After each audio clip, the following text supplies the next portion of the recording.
The autumn twilight was coming earlier in the suburbs of Massachusetts.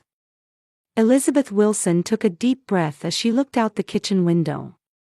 In the backyard, her 10-year-old daughter Lily was jumping into piles of fallen leaves, giggling with delight. While preparing dinner, Elizabeth sighed as she thought back on the week. "Mom, look. This leaf is shaped like a heart." Lily burst into the kitchen excitedly. Her cheeks were flushed red from the cold air outside, and small leaves were tangled in her brown hair.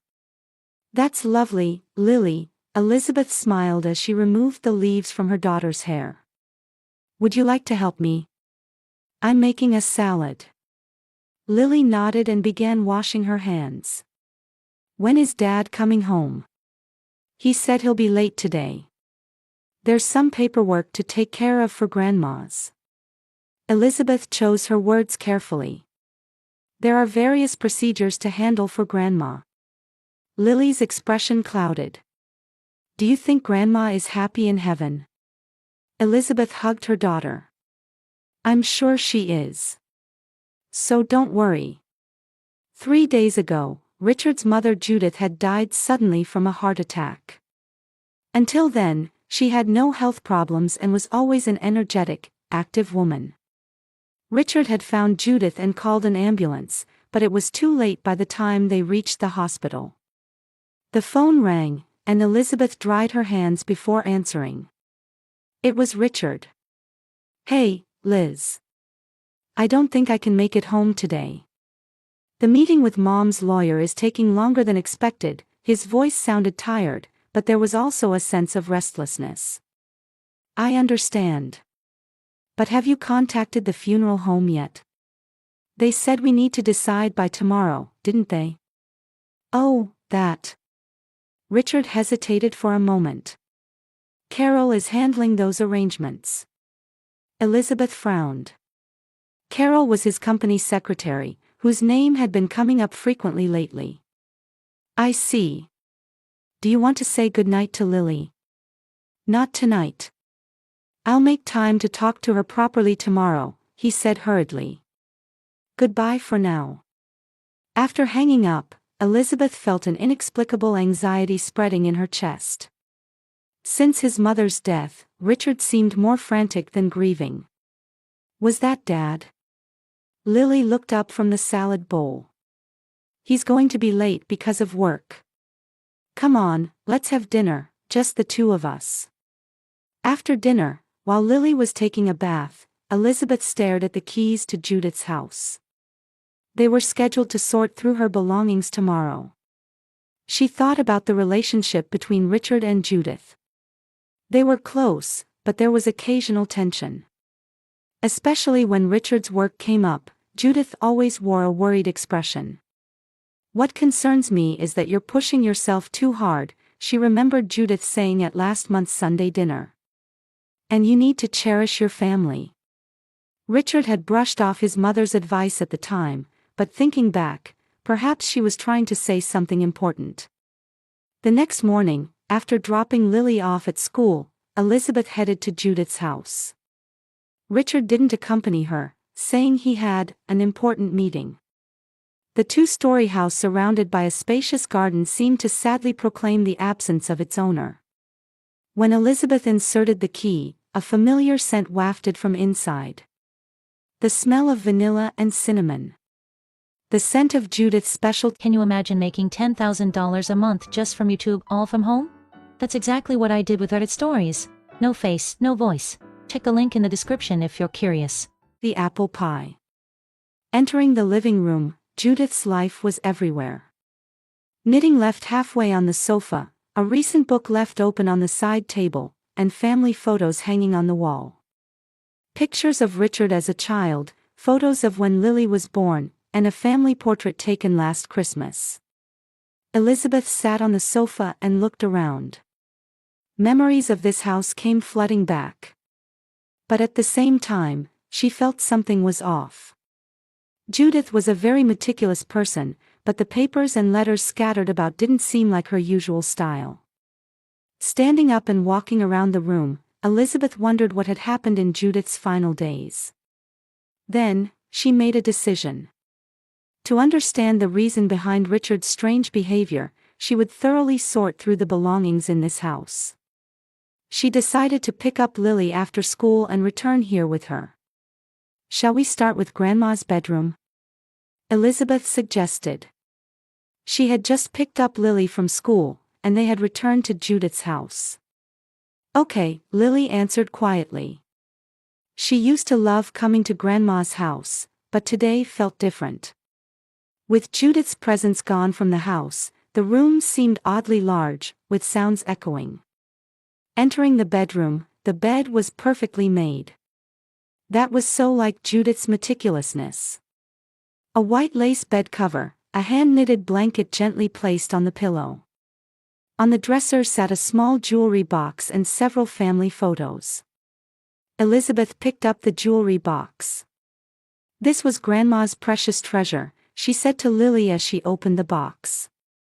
"Her wedding ring, pearl necklace, and..." She broke off. "What's wrong, Mom?" "The ruby brooch is missing," Elizabeth checked inside the box. "The red brooch that Grandma always wore on special occasions. Remember?" Lily nodded. "The one she wore at Christmas." She said, "This is my lucky charm." "Yes. But it's not here." Elizabeth looked around.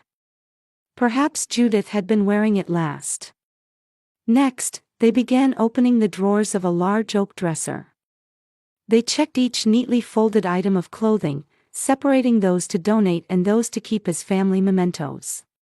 When Lily found Grandma's cashmere sweater, she held it against her cheek and inhaled its scent.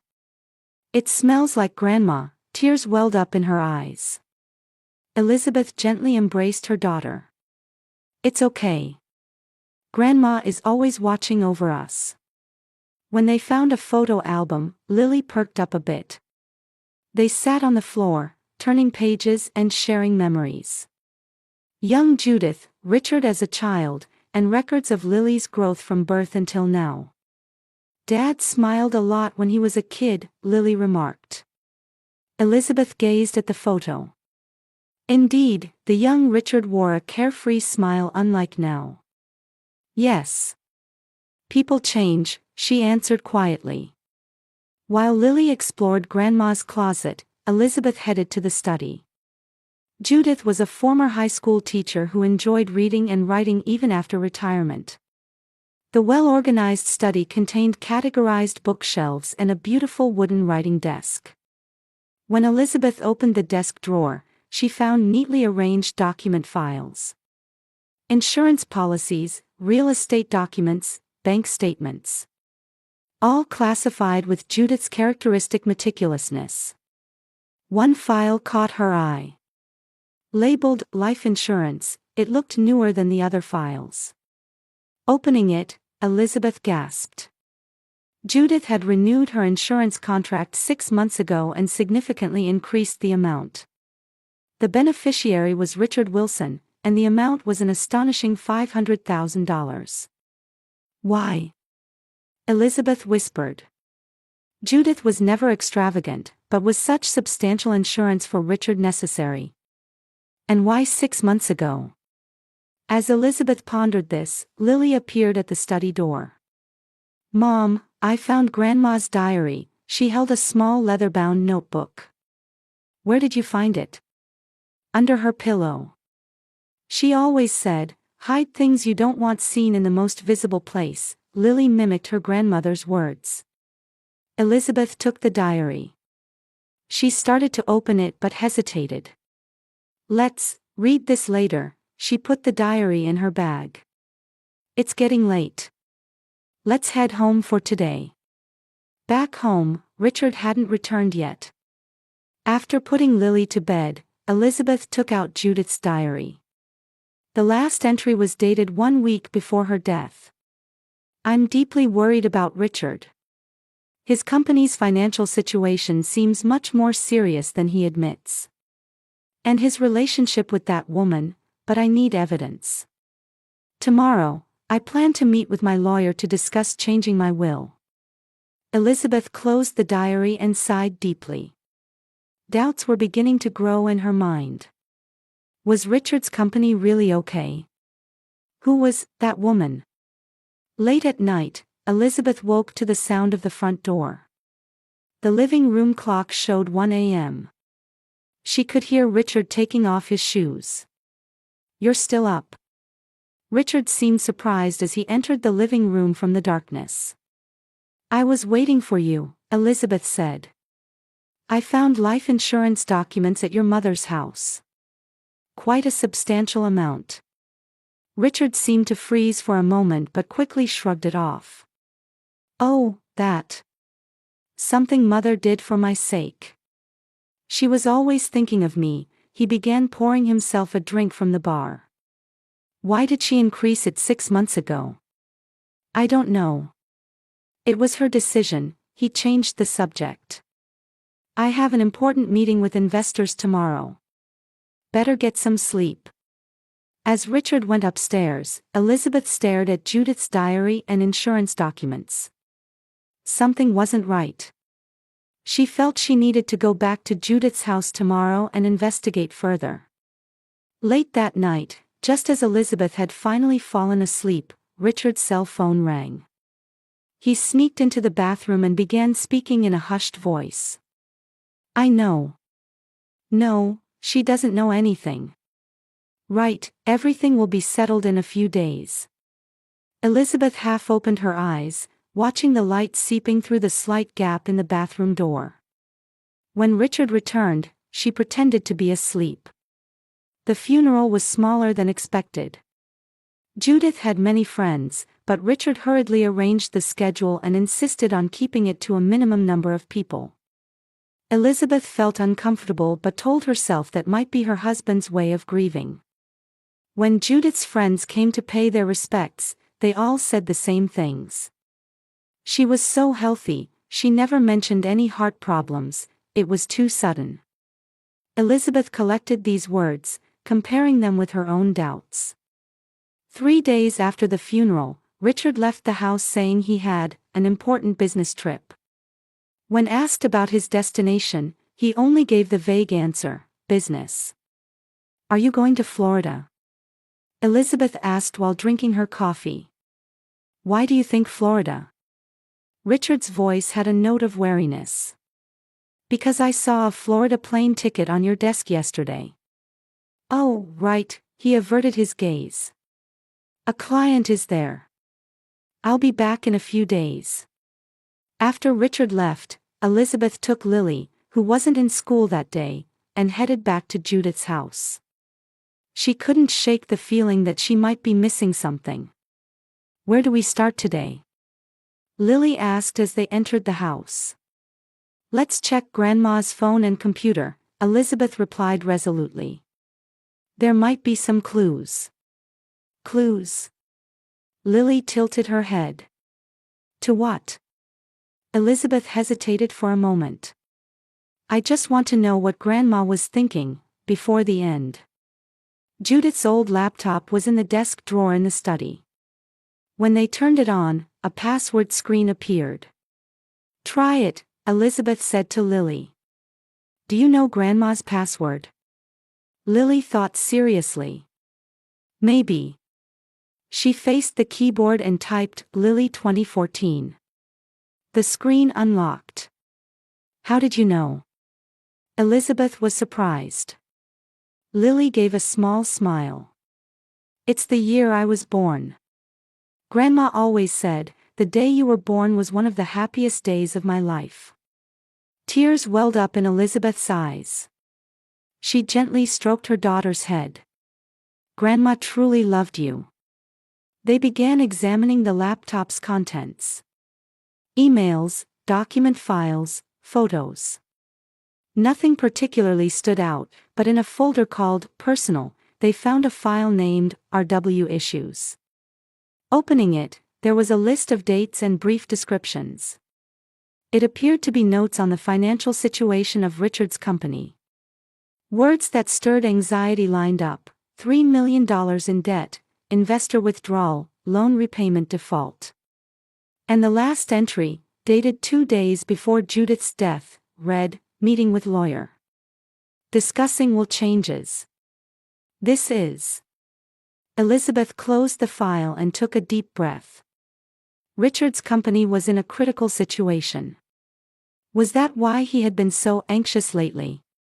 Lily noticed her mother's change in expression. Are you okay? Yes, I'm fine, Elizabeth forced a smile. Let's look for Grandma's smartphone too. They searched the entire house but couldn't find Judith's old smartphone.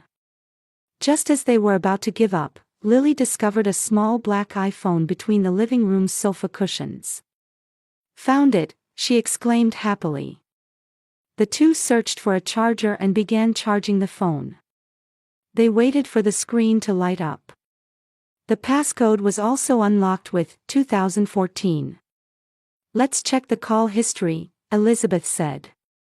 The recent call list included the hospital, pharmacy, and Richard's name multiple times.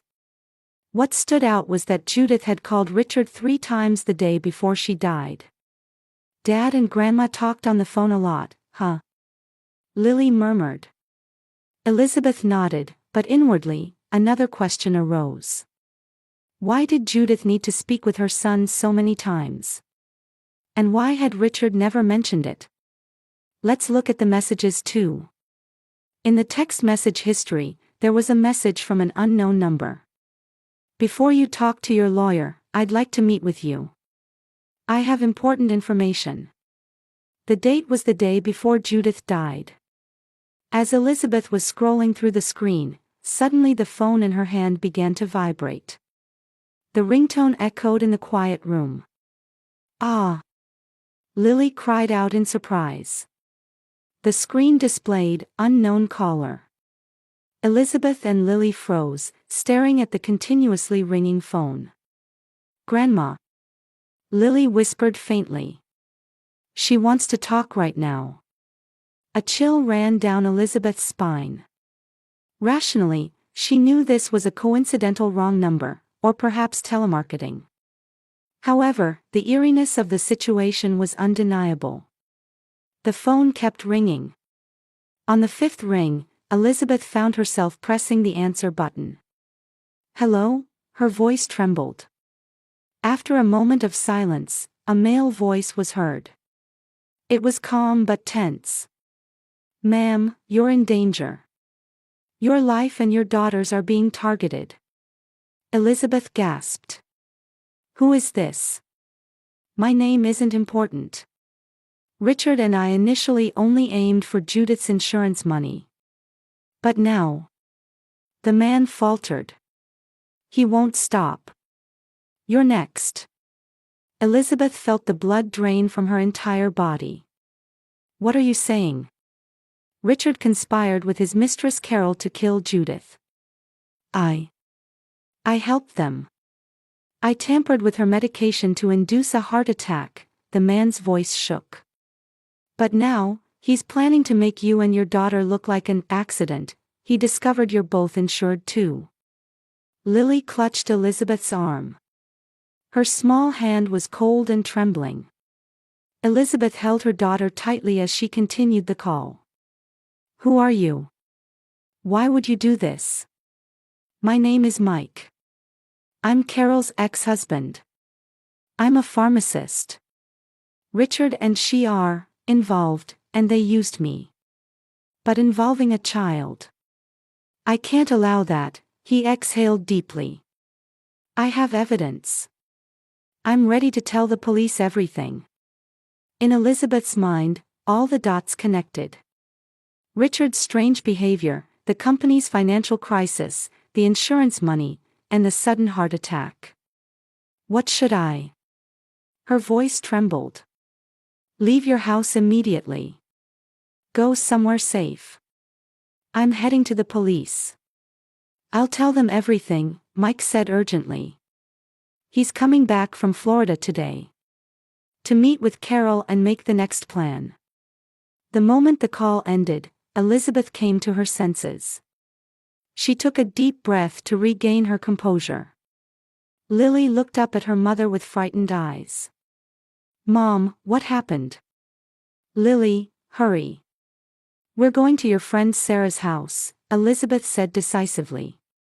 After that, Mom needs to call the police. She took her daughter's hand and quickly left Judith's house. While getting into the car, Elizabeth called 911. Detective Evans here. Could you please tell me everything from the beginning again? Elizabeth sat in the living room of Lily's friend Sarah's house, staring at the female detective across from her. Lily was playing with Sarah in another room. The police had arrived just 30 minutes after the emergency call, and the investigation began immediately after hearing Elizabeth's story. My mother-in-law, Judith Wilson, died of a heart attack 3 days ago. Elizabeth clutched her coffee cup with trembling hands. At first I thought it was a natural death. But today, a call came to her phone. Elizabeth told everything about the phone call.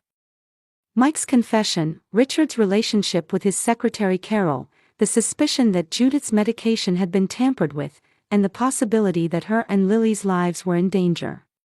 Detective Evans carefully took notes. Any other information from this person named Mike? He said he was a pharmacist. Carol Jenkins, my husband's secretary's ex-husband. Jenkins. Detective Evans exchanged glances with her partner. Michael Jenkins. He works at a pharmacy in town. The other detective immediately began making calls. Elizabeth looked out the window. It had started to rain. Mrs. Wilson, where is your husband currently? He said he went on a business trip to Florida. But he should be back today. I understand. Please don't worry. We'll begin our investigation immediately. Your and your daughter's safety is assured. Detective Evans stood up. We'll position a patrol car in front of this house. We'll also place your home under surveillance. Will the police really believe this? Elizabeth asked anxiously. Detective Evans answered with a serious expression. Actually, questions about Judith Wilson's cause of death had already arisen. Her primary physician felt something was off about the heart attack symptoms and had requested an autopsy. Elizabeth's eyes widened. And now, we've received word that Michael Jenkins has turned himself in at the police station, Detective Evans continued. It seems he intends to confess everything. That evening, Elizabeth received a call at Sarah's house. It was from Detective Evans.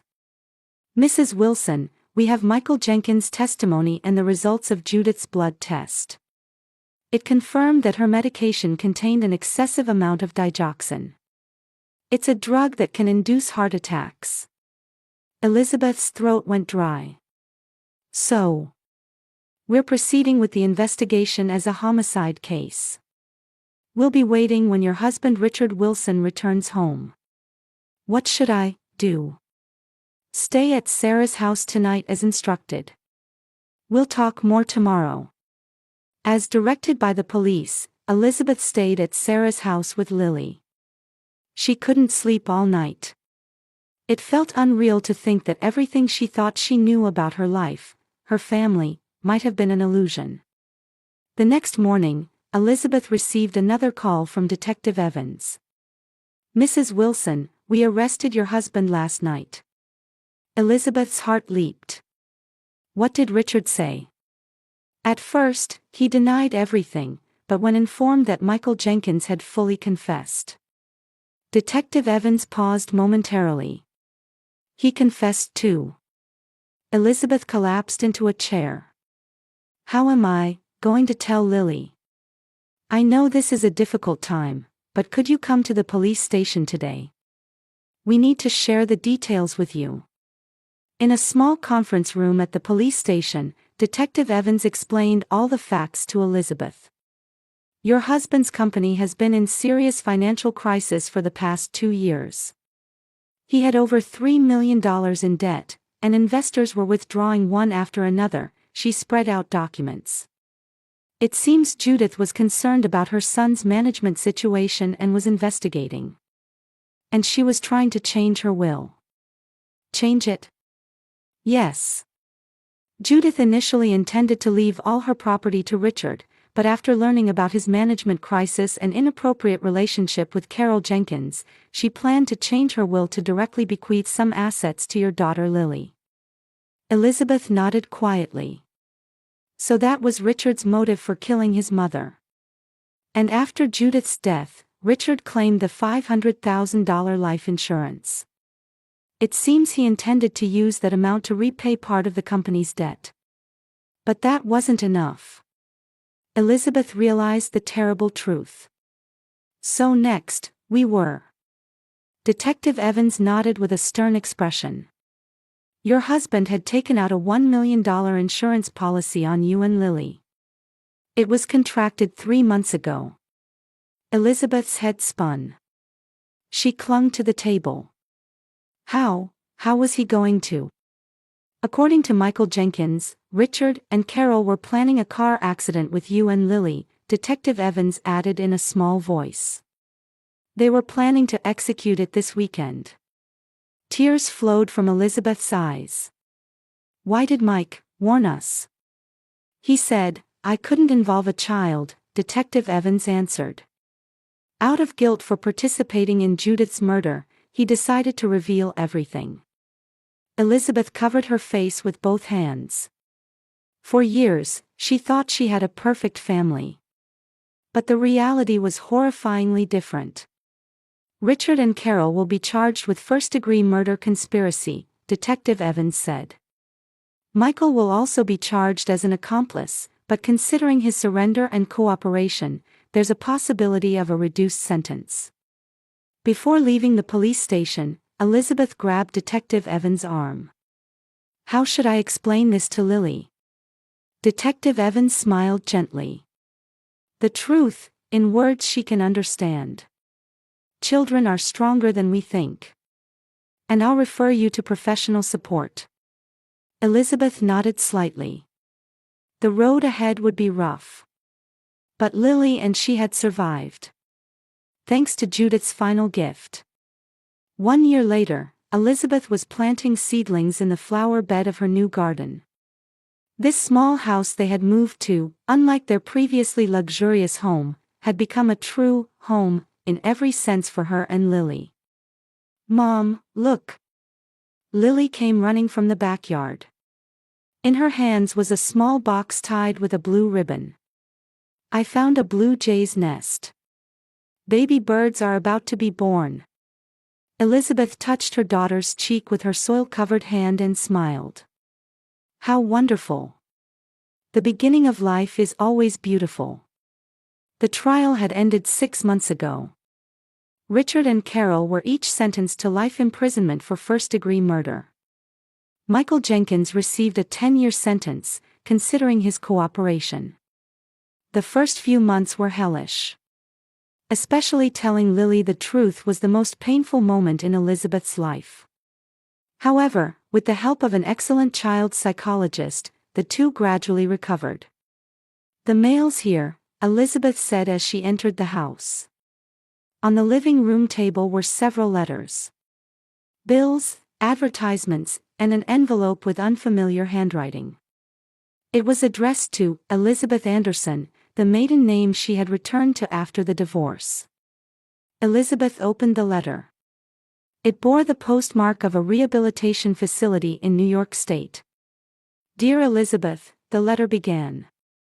I cannot make amends for what I did to you and Lily. However, every day, I face my sins and try to become a better person. I've started volunteer work within the prison, helping young inmates find their path to rehabilitation. Elizabeth continued reading quietly.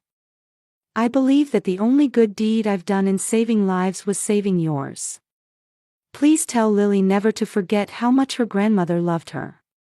Michael Jenkins. Elizabeth held the letter to her chest. Looking out the window, she decided to write back. Thank you for acknowledging your mistake and saving our lives. After dinner, Lily brought out Judith's photo album. They sat side by side, turning the pages of memories. Grandma saved us, didn't she? Lily said, touching Judith's photo. Yes, she's always watching over us, Elizabeth hugged her daughter. Outside the window, the sunset was sinking toward the horizon. A symbol of the end of a day and a new beginning. Elizabeth took a deep breath.